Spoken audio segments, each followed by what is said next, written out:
cygne. Andromaque, je pense à vous.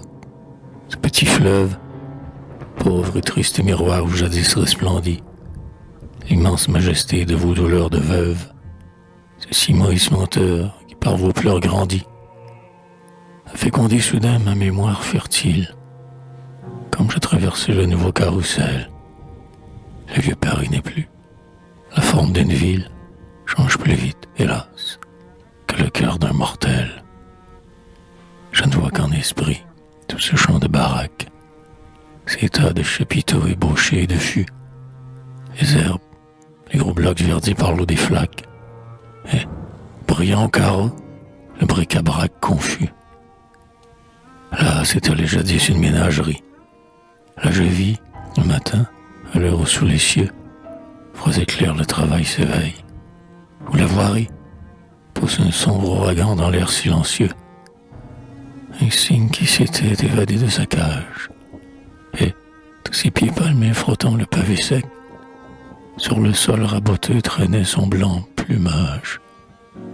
Près d'un ruisseau sans eau, la bête, ouvrant le bec, baignait nerveusement ses ailes dans la poudre, et disait, le cœur plein de son beau lac natal: oh, quand donc pleuvras-tu?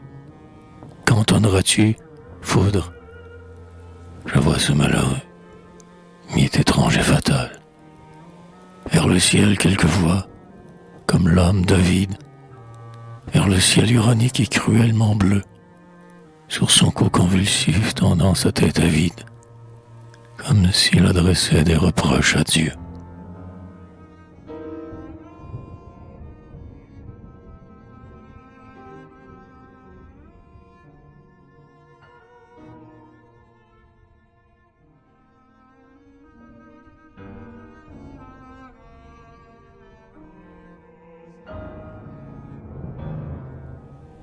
Paris change, mais rien dans ma mélancolie n'a bougé. Palais neuf, échafaudage, bloc, vieux faubourg, tout pour moi devient allégorie, et mes chers souvenirs sont plus lourds que des rocs. Aussi devant ce Louvre une image m'opprime. Je pense à mon grand cygne, avec ses gestes fous, comme les exilés, ridicules et sublimes, et rongé d'un désir sans trêve.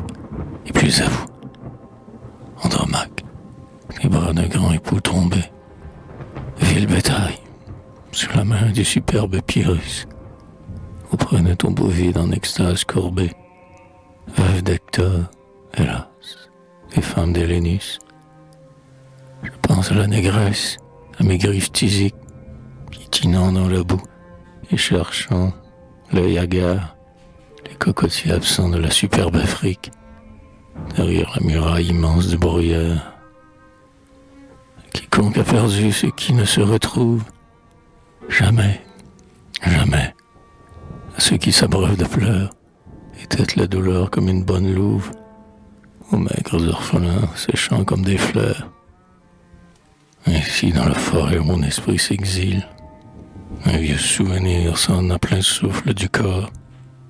Je pense aux matelots oubliés dans une île, aux captifs, aux vaincus.